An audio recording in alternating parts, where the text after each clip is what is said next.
अभिमन्यु ने गुंडे की तरफ अपनी तीखी निगाहों से घूरा, फिर अपने कोल्ड वॉइस में उससे कहा, थोड़ी देर रुको, हम बाद में इस बारे में मैन टू मैन डिस्कस करते हैं। ठीक है। गुंडे अभिमन्यु की इतनी ठंडी आवाज सुनकर कांप गया।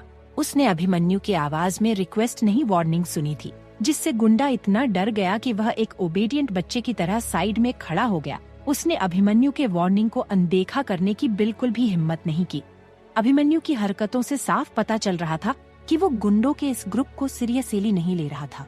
अभिमन्यु ने त्रिशा की तरफ देखा और उससे कहा, मुझे भूख लगी है, मेरे लिए अच्छा सा खाना बनाओ। अभिमन्यु की बात सुनकर वहाँ खड़े सभी लोग एकदम से चौंक गए। अभी माहौल इतना ज्यादा टेंस था और इसे भूख लगी है, वह खाना खाना चाहता है। आसपास जो लोग खड़े थे वह सोच रहे थे कि यह आदमी क्या पागल है, इसे माहौल की गंभीरता समझ में नहीं आ रही क्या। भले ही लोग मन में कुछ भी सोच रहे हो, लेकिन अभिमन्यु के आसपास से आ रहे डरावने ऑनरा की वजह से किसी ने उसे बीच में टोकने की हिम्मत नहीं की। सर, हम इस समय पर आपको खाना नहीं दे सकते हैं, खुशी ने कांपती हुई आवाज में कहा। तुम लोग मुझे खाना क्यों नहीं दे सकते? क्या ये एक रेस्टोरेंट नहीं है? अभिमन्यु ने त्रिशा की ओर देखते हुए उससे पूछा। खुशी ने डरते हुए उत्तर दिया, हाँ, ये सही है, ये एक रेस्टोरेंट ही है, लेकिन इस समय पर ये अभी बिजनेस के लिए खुला नहीं है। लेकिन क्या मैं मेन्यू ले सकता हूँ प्लीज? अभिमन्यु ने खुशी को बीच में ही काटते हुए उससे कहा। खुशी हैरान थी। आज वह पहली बार ऐसे डोमिनेंट इंसान से मिली थी जो हर कीमत पर बस खुद की ही चल रहा था। ये इंसान तो किसी और के शब्दों को सुन भी नहीं रहा था। खुशी ने घबराते हुए त्रिशा की तरफ देखा। त्रिशा दीदी, अब मुझे क्या करना चाहिए? त्रिशा ने अपने हाथ में लिए हुए चाकू को कसकर पकड़ लिया। आज यह दुर्भाग्य का देवता फिर से आ गया था, उसकी किस्मत में ग्रहण लगाने के लिए। उसके पास भागने का भी अब कोई रास्ता नहीं था। खुशी और त्रिशा ने कोई हरकत नहीं की। बॉडीगार्ड मेन्यू लेने गया और दोनों हाथों से अभिमन्यु को दे दिया। Sir, menu. अभिमन्यु ने उसकी ओर देखा और उसके हाथ से मेन्यू को ले लिया। एक सरसरी निगाह से पूरे मेन्यू को देखने के बाद अभिमन्यु धीरे से कहा, मसाला डोसा, दाल मखनी, पालक पनीर, बिरयानी, राजमा चावल, बर्फी, टुंडे कबाब, मोमो, मटर पनीर, मिसल पाव, लिट्टी चोखा, स्पाइसी पनीर टिक्का और हाँ, मसाला चाय, इसे लाना मत भूलना। ओह, मुझे बहुत तीखा पसंद नहीं है, इसमें नमक कम डालना। लास्ट में अभिमन्यु ने टिप्पणी की। त्रिशा अभिमन्यु की लिस्ट को सुनकर दंग रह गई थी। क्या यह इंसान खुद खाने आया है या पूरे संसार को खाना खिलाने के लिए आया है? क्योंकि अभिमन्यु ने मेन्यू की लगभग सारी डिश को चुन लिया था। त्रिशा थोड़ा उलझन में थी। क्या वह वास्तव में ही खाने के लिए यहाँ था या फिर केवल मुझे यहाँ परेशान करने के लिए आया है? क्योंकि कोई भी नॉर्मल इंसान इतना सारा तो बिल्कुल भी खाना नहीं खा सकता। और त्रिशा को तो पहले से ही पता था कि अभिमन्यु कितना हेल्थ कॉन्शियस है। वह कभी भी इस तरह के ऑनियली खाने को कभी नहीं खाता। त्रिशा ने घुरकर अभिमन्यु को देखा, पर वह कुछ कह नहीं सकी, क्योंकि फिलहाल इन गुंडों की वजह से ही सही, लेकिन वह इस निर्भक्षी इंसान से बची हुई है। लेकिन अगर उसने एक भी शब्द बोल दिया तो कहीं इन गुंडों की बजाय वह न अभिमन्यु का टारगेट पॉइंट बन जाए। और इतने टेंशन भरे माहौल में वह कोई रिस्क नहीं ले सकती थी। आखिरकार कुछ ही देर में अभय भी तो यहाँ आने वाला था। जब त्रिशा ने अभय के बारे में सोचा तो उसने गहरी सांस ली और एक बार फिर खाने के मेन्यू को देखा। फिलहाल त्रिशा ने खाने के मेन्यू को फॉलो करने का सोच और खुद को तैयार किया। वहीं थोड़ी दूर पर खड़े गुंडों के ग्रुप में से कुछ आदमियों को अभिमन्यु का यह लापरवाह व्यवहार बिल्कुल भी पसंद नहीं आया। अभिमन्यु ने उन्हें पूरी तरीके से इग्नोर कर दिया था, जैसे कि वह लोग उसे दिखाई ही ना दे रहे हो। यह उनके लिए बेइज्जती से काम नहीं था। आखिरकार वह कोलकाता के जाने माने गुंडे थे, जिन्हें लोग देखते ही डर जाया करते थे और खुद को उनके लिए रास्ता दे दिया करते थे। लेकिन आज यह आदमी उन्हीं के इलाके में आकर उन्हें ही तेवर दिखा रहा था। हालांकि अभिमन्यु की ऑनरा थोड़ा डेंजरस था, लेकिन फिर भी वह था तो एक मामूली इंसान ही, और वह यहाँ के जाने माने गैंगस्टर थे। भला यह मामूली इंसान उन लोगों की यूं बेइज्जती कैसे कर सकता था? गुंडों के ग्रुप में से ब्राउन बाल वाला एक आदमी अब और अपनी बेइज्जती को सहन नहीं कर पाया और उसने गुस्से से कहा, क्या तुम अंधे हो? क्या तुम नहीं देख सकते कि हम अभी कुछ कर रहे हैं? इस रेस्टोरेंट का खाना साफ नहीं है। इसकी वजह से हमारे भाई के पेट में दर्द हो रहा है। हम यहाँ स्पष्टीकरण मांगने आए हैं। तुम अभी भी यहाँ खाने की हिम्मत कैसे कर सकते हो? क्या तुम्हें खाने से मरने का डर नहीं है? अभिमन्यु ने अपनी घड़ी ढीली की और धीरे से कहा, खाते समय मुझे परेशान होने की आदत नहीं है। अगर तुम मुझे यूं ही परेशान करते रहे तो मुझे डर है कि तुम लोगों को जल्दी इस दुनिया से अलविदा कहना होगा। पीछे खड़े बॉडीगार्ड ने आह भरी। उसके बॉस का मूड खराब था। इसका मतलब था आज इन सभी गुंडों की बदकिस्मती थी। आज यह लोग पक्का अपनी जान से हाथ धोने वाले हैं। अभिमन्यु ने गुंडों के ग्रुप को देखा। उसके होठों के कोने थोड़े मुड़े हुए थे और उसकी आंखें ठंडी थी। अभिमन्यु ने अपनी बेहद सर्द आवाज में बोला, तो तुम में से पहले कौन आएगा? किसे अपनी जिंदगी अब बोझ की तरह महसूस हो रही है? मैं उसे इस जिंदगी से रिहा करने में मदद करता हूँ। वह गुंडों का ग्रुप अवाक रह गया। पहले कौन आएगा? इसका क्या मतलब था? क्या यह आदमी सच में हमें मारने की ही मन हंस रहे थे? बेशक यह गुंडे अपने मालिक को खुश करने के लिए मौत के कुएं के पास आ गया है। क्या यह लोग वास्तव में अंधे हैं जो देख नहीं पा रहे हैं कि अभिमन्यु रायजादा कितना गुस्से में आ चुका है? हे, तुम्हारे कहने का क्या मतलब है? गुंडों के ग्रुप की नेता ने अभिमन्यु से पूछा। अभिमन्यु ने अपनी भौहें थोड़ी ऊपर उठाई। ओह, तो तुम्हें समझ में नहीं आ रहा है? ये तो दुख की बात है।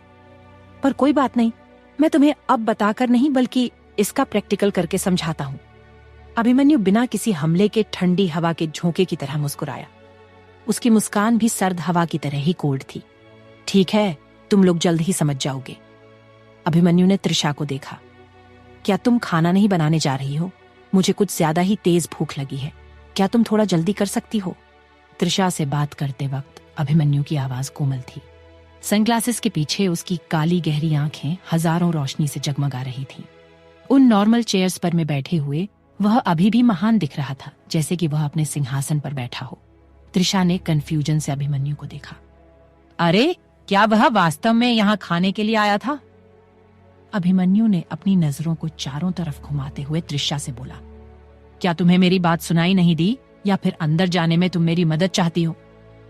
अभिमन्यु के शब्द सुनने से त्रिशा अचानक से सक पका गई थी, पर वह कुछ रिएक्ट कर पाती उससे पहले ही उसे एक सॉफ्ट सी आवाज सुनाई दी। मम्मी। अभय आखिरकार भीड़ के बीच से निकल कर आया। जब वो अंदर पहुंचा और देखा कि दुकान को तोड़ फोड़ कर बर्बाद कर दिया गया है तो एक पल के लिए वह स्तब्ध रह गए।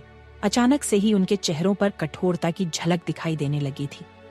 इस समय वह इस बात की परवाह करने के मूड में नहीं था कि यह गंदा है या नहीं। जमीन पर टूटे हुए चीनी मिट्टी के बर्तन के टुकड़ों पर पैर रखते हुए वह त्रिशा के पास गया और उसके पैर को गले लगा लिया। मम्मी, क्या आप ठीक हैं? क्या उन्होंने आपको चोट पहुंचाई? त्रिशा नीचे बैठी, अभय के चेहरे को छुआ और अपना सिर ना में हिलाया। मुझे चोट नहीं लगी है, मैं बिल्कुल ठीक हूँ, पर तुम थोड़ी सावधानी से चलो। लापरवाह होकर इधर उधर मत घूमो, तुम्हें चीनी मिट्टी के टूटे हुए टुकड़ों से चोट लग सकती है। इतना कहने के बाद त्रिशा ने अभय की कलाई को पकड़कर उसे अपने और पास खींच लिया। अभिमन्यु जब उन माँ बेटे के जोड़ी को देखता है तो उसका दिल एक अजीब से एहसास से भर गया। उसे अपने मन में खुशी, घबराहट और कोमलता सब एक साथ महसूस हो रही थी। पर फिलहाल यह समय उपयुक्त नहीं था, इसलिए अभिमन्यु ने अपने इमोशंस को कंट्रोल किया और त्रिशा की तरफ देखते हुए दोबारा कहा, ओ, बच्चे को अंदर लेकर जाओ। यह जगह फिलहाल एक बच्चे के लिए सही नहीं है। बच्चे को यहाँ से ले जाओ। त्रिशा का दिल धड़क उठा। अभिमन्यु और अभय एक के बाद एक अंदर आए तो वह वही था जिसने अभय को किंडरगार्टन से उठा लिया था। आखिर यह डेविल रायजादा बार बार अभय से क्यों मिल रहा है? यह क्या करने की कोशिश कर रहा था? कहीं इसे हम पर शक तो नहीं हो गया है? त्रिशा का पूरा चेहरा ठंडे पसीने से लथपथ हो चुका था। हालांकि इस हाल में भी उसे पहले से ही एहसास था कि यहाँ की स्थिति अच्छी नहीं थी, इसीलिए उसने इस बारे में ज्यादा नहीं सोचा और उसने अभिमन्यु के बात को मान लिया और अभय को उठाया और किचन में चली गई। खुशी एक पल के लिए झिझकी और फिर वह भी त्रिशा के पीछे अंदर चली गई। किचन में जाने के बाद में त्रिशा ने जल्दी से अभय से पूछा, क्या बाहर वाला व्यक्ति ही तुम्हें किंडरगार्टन से ले गया था? अभय ने अपनी बड़ी काली आंखों से त्रिशा को देखा और सिर हिलाया। हाँ, वह वही अंकल है जिनसे मैं पिछली बार अस्पताल में मिला था। मैं उनसे आज मिला और उन्होंने कहा कि वे मुझे वापस यहाँ आने में मदद करेंगे। उसने तुमसे और क्या कहा? क्या वह तुमसे कुछ पूछ रहे थे? त्रिशा ने थोड़ा घबराते हुए पूछा। नहीं, वह कुछ नहीं पूछ रहे थे। मम्मी, आपको परेशान होने की जरूरत नहीं है। वह अंकल भला मुझसे क्यों कुछ पूछेंगे? अभय ने मासूमियत से अपना सिर हिलाया। त्रिशा ने अपना हाथ उठाया और अभय के मुलायम बालों के ऊपर से सहलाया। अगली बार बाहर के लोगों के साथ मत घूमना, समझे? तुम दादाजी, दादी और माँ को बहुत परेशान कर रहे हो। तुम्हें पता है ना, ये बहुत खतरनाक हो सकता है। यह अच्छी बात है कि इन्होंने तुम्हें नुकसान नहीं पहुंचा है, लेकिन अगर तुम इसी तरह खुद के लिए लापरवाह होते रहे तो कोई दूसरा इंसान तुम्हें नुकसान भी पहुंचाया सकता है। हाँ, मैं समझ गया, मैं अब नहीं जाऊंगा। अभय ने सिर हिलाया। उसने अपने दिल में आह भरी और त्रिशा की तरफ देखते हुए मन ही मन कहा, मैं भी नहीं चाहता था कि मैं उनके साथ यहाँ आऊं, लेकिन मेरा कंजूस पिता बहुत चालाक है और मैं चाहकर भी उन्हें यहाँ आने से रोक नहीं पाया। हेलो माय डियर लिसनर्स, आज आपके लिए खाने में कुछ स्पेशल डिश मैंने रखी है। टेस्ट करके बताइएगा कैसी लगी। चलिए, यह तो मजाक की बात रही। वैसे मैंने आप सबको बताना चाहती हूँ कि मैं बहुत बड़ी फूडी हूँ और मुझे अलग अलग तरह की डिशेस को ट्राई करना बहुत अच्छा लगता है। और उन्हें बनाना भी। कमेंट सेक्शन में बताइएगा कि किसे अलग अलग तरह की डिश ट्राई करना पसंद है और किसे खाना बनाना भी बहुत पसंद है। अभय ने अपने दिल में आह भरी और त्रिशा की तरफ देखते हुए मन ही मन कहा, मैं भी नहीं चाहता था कि मैं उनके साथ यहाँ आऊं, लेकिन मेरा कंजूस पिता बहुत चालाक है और मैं चाहकर भी उन्हें यहाँ आने से रोक नहीं पाया। तभी अचानक बाहर से एक चीख आई जो कुछ ज्यादा ही डरावनी थी। यह एक कर्स जैसे लग रही थी, जो कानों के लिए असहनीय था। उसके बाद एक चीखें उठी और इंसानों के इधर उधर गिरने की आवाज आई। त्रिशा इतनी डरी हुई थी कि उसने जल्दी से अपने बेटे के कान ढक दिए। खुशी इतनी डरी हुई थी कि वह उसके करीब झुक गई। त्रिशा दीदी, वह आदमी जो खाने की मांग कर रहा था वह कुछ ज्यादा ही खतरनाक है। क्या आप अभी भी उसके लिए खाना बनाना चाहती हो? त्रिशा ने बाहर की दयनीय स्थिति को देखा और अपने दांत पीस लिए। हाँ, तुम्हें क्या लगता है मेरे पास कोई और ऑप्शन है? जैसी स्थिति है मुझे खाना तो बनाना ही पड़ेगा। 10 मिनट से भी कम समय में बाहर की चीखें शांत हो गईं। साथ ही दया की भीख मांगती हुई आवाज भी बंद हो चुकी थी। त्रिशा ने मसाला डोसा, दाल मखनी, पालक पनीर, बिरयानी, राजमा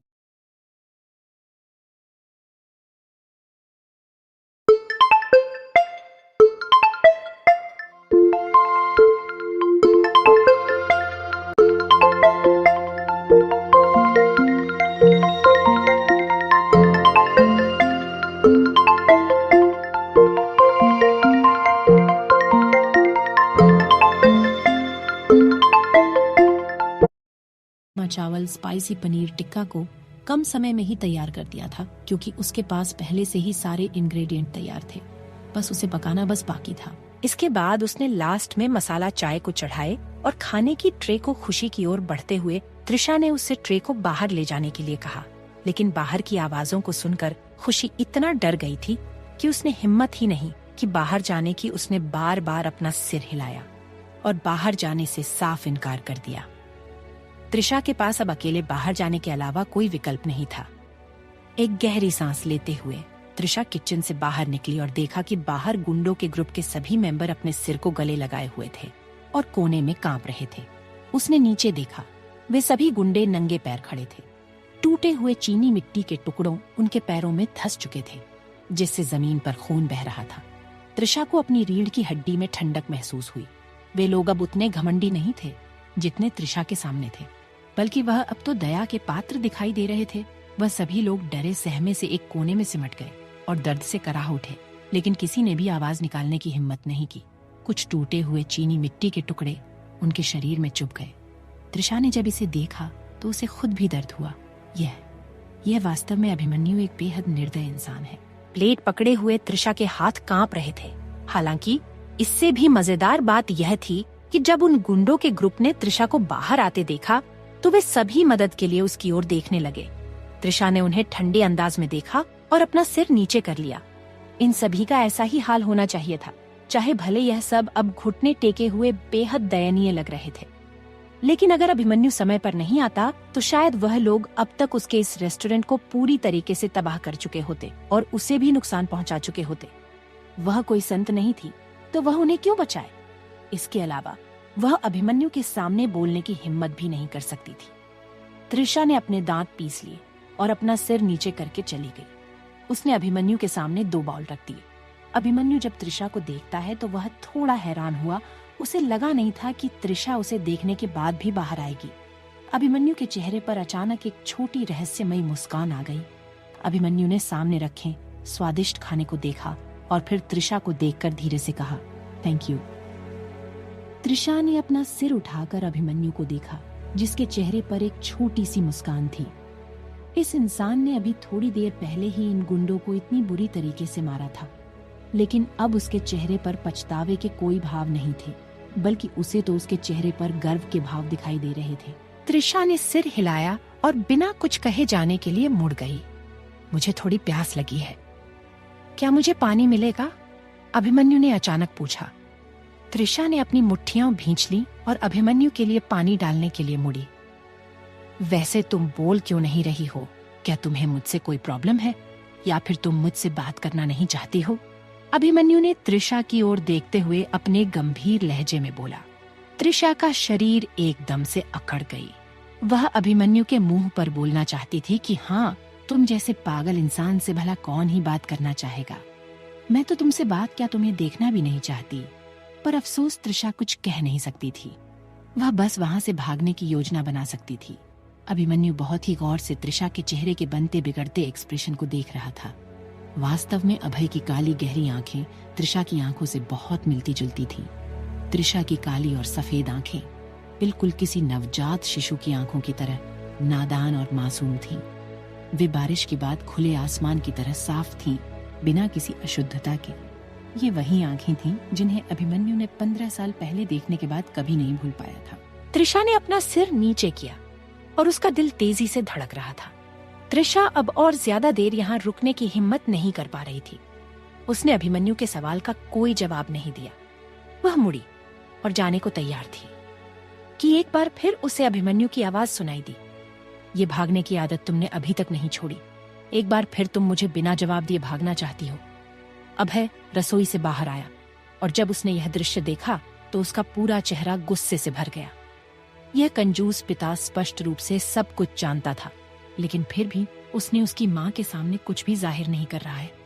वह अभी भी स्पष्ट रूप से नाटक कर रहा था। मम्मी खुशी दी और मैंने मिलकर साइड डिश काट दी है। जल्दी आओ, हम बाकी का खाना बनाने के लिए आपका इंतजार कर रहे हैं। इंपॉर्टेंट मोमेंट में अभय अचानक से प्रकट हो गया था और उसके तेज चिल्लाने से अभिमन्यु का ध्यान त्रिशा से हटकर उस पर चला गया। अभिमन्यु ने अभय को घूरा। इस वक्त अभिमन्यु को यह शैतान बच्चा उसे किसी दुश्मन की तरह लग रहा था, जिसने उसके इतने इंपॉर्टेंट मोमेंट में आकर डिस्टर्ब कर दिया था। त्रिशा जल्दी से मुड़ी और रसोई में वापस चली गई। अभिमन्यु की नजर त्रिशा पर तब तक रही जब तक वह गायब नहीं हो गई। फिर उसने अपने सामने रख स्पाइसी पनीर टिक्के को देखा और उसे देखकर होले से मुस्कुराया। अभय अभिमन्यु की दुष्टता को सूंघ सकता था। यह उसका कंजूस पिता साफ तौर पर उसकी माँ को परेशान कर रहा था।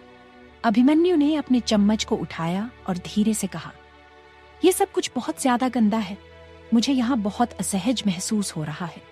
तुम लोगों के लिए इस जगह को इसकी मूल स्थिति में वापस लेकर आने में ज्यादा मुश्किल नहीं होनी चाहिए, है ना? कोने में बैठे कांपते हुए लोगों ने तुरंत लड़खड़ाती हुई आवाज में कहा, यह मुश्किल नहीं है। हाँ, यह बिल्कुल भी मुश्किल नहीं है। जब तक त्रिशा ने अभिमन्यु द्वारा ऑर्डर किए गए सभी खाने को तैयार करके बाहर लाया, तब तक बाहर का हिस्सा बिल्कुल नया हो चुका था। सभी टेबल वापस अपनी पुरानी जगह में रख दिए गए थे और जमीन पर पड़े मलबे को साफ कर दिया गया था। उन लोगों ने अपनी शर्ट खींची और फर्श पोंछने के लिए जमीन पर बैठ गए। उन्होंने सावधानी पूर्वक और स्वेच्छा से सब कुछ पोंछा। त्रिशा ने जब उनको इस तरह से साफ करते हुए देखा तो उसकी आंखें हैरानी से चौड़ी हो गईं। उसने मन ही मन कहा, सच में फ्यूचर कुछ ज्यादा ही अनप्रिडिक्टेबल होता है। अभी कुछ देर पहले मैं उनकी जगह थी और अब यह लोग मेरी जगह हैं। त्रिशा ने अपने हाथ में लिए ट्रे में से मिसल पाव, लिट्टी चोखा और कुछ बची हुई आखिरी डिशेस को सामने अभिमन्यु के मेज पर रख दिया और जल्दी से जाने के लिए तैयार हो गई। तभी अचानक किसी ने उसकी कलाई पकड़ ली। क्या तुम्हारा हाथ जल गया? एक मधुर आवाज जो अप्रैल में वसंत की हवा की तरह थी त्रिशा के कानों से टकराई। एक सूखा और गर्म हाथ त्रिशा की कलाई के चारों ओर लिपटा हुआ था। हाथों की पकड़ ज्यादा मजबूत नहीं थी, लेकिन त्रिशा के लिए इसे खुद से दूर कर पाना भी मुश्किल हो रहा था। त्रिशा डर और घबराहट से हकलाते हुए बोली, यह कोई बड़ी बात नहीं है, यहाँ पर सिर्फ 2 बूंद गर्म तेल के छींटे पड़ गए हैं। ये ज्यादा बड़ा घाव नहीं है, ये बहुत जल्द ठीक हो जाएगा, आपको चिंता करने की जरूरत नहीं है। त्रिशा ने अपने हाथों को अभिमन्यु के हाथों से छुड़ाने की बहुत कोशिश की, लेकिन वह नाकाम रही। वहीं अभिमन्यु ने त्रिशा की कोशिश देखकर कोई हरकत नहीं की। अभिमन्यु ने अपने नजरों को झुकाकर त्रिशा की हथेली को ध्यान से देखा। अभिमन्यु की हथेली में त्रिशा का छोटा हाथ बर्फ की तरह सफेद था। उसके हाथ के पीछे कुछ लाल निशान थे जो खास तौर पर ध्यान आकर्षित करने वाले लग रहे थे। अभिमन्यु की आंखें गहरे रंग की हो गईं। अगर समय रहते जलन का इलाज नहीं किया गया तो यह संक्रमित हो जाएगा। अभिमन्यु की गंभीर आवाज त्रिशा के कानों में सुनाई दी। बॉडीगार्ड ने पहले ही ड्रॉअर से त्रिशा द्वारा पहले से रखी एंटीसेप्टिक क्रीम को ले लिया था। बॉडीगार्ड ने जल्दी से उसे अभिमन्यु को थमा दिया। सर, त्रिशा उस बॉडीगार्ड को डांटना चाहती थी। तुम दूसरों की चीजों को बिना इसकी इजाजत के उसकी जगह से ले लिया और अब तुम अपने बॉस को ऐसे वह क्रीम दे रहे हो जैसे कि वह तुम्हारी ही लाई गई चीज हो। अकड़ू बॉस का बदतमीज बॉडीगार्ड। त्रिशा ने अपने दांत पीस लिए और अपना हाथ अभिमन्यु के हाथों से दूर खींचने की कोशिश की। अचानक अभिमन्यु की छोटी सी हरकत ने उसे कांपने पर मजबूर कर दिया। अभिमन्यु की छोटी उंगली ने त्रिशा के गाल को होले से सहलाया। अभिमन्यु इस वक्त बहुत ज्यादा सॉफ्ट और सिंपल दिखाई दे रहा था। वहीं त्रिशा ने जब अभिमन्यु की गर्म उंगली को अपने चेहरे पर महसूस किया तो उसका पूरा चेहरा गर्म हो गया और उसका शरीर अचानक से कांप उठा। त्रिशा अभिमन्यु की उंगलियों के स्पर्श को अपने गालों में महसूस करके अपनी जगह पर ही जड़ हो गई थी। वह अपनी आंखें फाड़े अभिमन्यु को अविश्वास से देख रही थी। यह दुष्ट डेविल अभिमन्यु रायजादा आखिर क्या करने की कोशिश कर रहा है? यह कब से इतना नर्म दिल वाला हो गया कि एक छोटे से मामूली से रेस्टोरेंट के सैफ के जलने पर अपनी चिंता जाता रहा था और उसकी देखभाल करने की कोशिश कर रहा था। बकवास मत करो त्रिशा, अच्छा बनो, ये जल्दी ही हो जाएगा। मैं आराम से एंटीसेप्टिक क्रीम अप्लाई करूंगा, अभिमन्यु ने अपने कड़क शब्दों में उससे कहा। त्रिशा, जो अभी तक अपने डर के दुनिया में खोई हुई थी, एक बार फिर से अभिमन्यु के शब्दों को सुनने के बाद प्रेजेंट में आ चुकी थी और डरी सहमी नजरों से अभिमन्यु को देख रही थी। त्रिशा को इस वक्त अभिमन्यु एंटीसेप्टिक क्रीम लगाते हुए एक फरिश्ता और उसके डरावने ओनरा से किसी नर्क के देवता की तरह महसूस हो रहा था। क्या त्रिशा बच पाएगी अभिमन्यु से? क्या अभिमन्यु इतनी आसानी से जाने देगा त्रिशा को? क्या एक बार फिर अभय बचाएगा अपनी मम्मी को अपने कंजूस पिता से? जानेंगे इसके बारे में कल के एपिसोड में। तब तक के लिए जुड़े रहिए मेरे साथ।